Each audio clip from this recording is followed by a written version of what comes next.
ఎవరైతే కష్టాలని బాధపడుతున్నారో వాళ్ళు కొంతవరకు దాని నుంచి కొంచెం రిలీఫ్ అవ్వాలంటే యూనివర్స్ కి ఏం చెప్పుకుంటే కొంతవరకు వాళ్ళు హ్యాపీగా ఉంటారు? మీరు ఇచ్చే సజెషన్స్ ఏంటి? నేను చెప్తే మనకి ప్రతి సబ్జెక్ట్ పంచభూతాల గురించే ఉంటుందండి.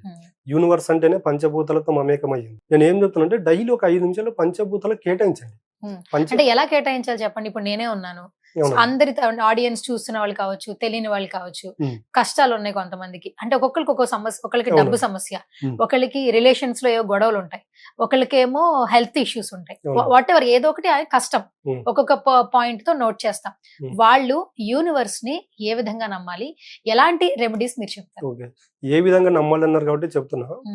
ఒక వ్యక్తి పగలంతా తిరిగి టైర్డ్ అయ్యి వచ్చాడు అనుకోండి, స్నానం చేస్తే ఎంత రిలాక్స్ అవుతారు. ఎందుకు? వాటర్ కి అంత ఎనర్జీ ఉంది కాబట్టి. ఇది ఒకటి. తర్వాత మీకు ఏదైనా ప్రాబ్లం వచ్చింది అనుకోండి, పంచభూతాల్లో నేను భూమి కూడా ఒకటని చెప్పాను. మనకి ఎప్పుడైతే పాదాలు ఉంటాయో అలా భూమి మీద ఆనించి కూర్చున్నప్పుడు ఏమవుతుందంటే మన నెగిటివ్ ఎనర్జీ అంతా భూమి తీసేసుకుంటుంది.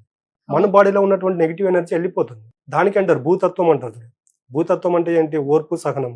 ఎప్పుడైతే రోజు ఈ విధంగా భూమితో మమేకమై అనుసంధానం అవుతారో భూతత్వం వస్తుంది. ఈ పంచభూతాలకు ఈ విధంగా అసెండ్ అయితే చాలండి. మనిషి దేని గురించి ఆలోచన చేయాల్సిన అవసరం లేదు. కష్టాలను కూడా ఎలాగ చూస్తారంటే అప్పుడు సాక్షిభూతంగా చూస్తారు. ఓకే.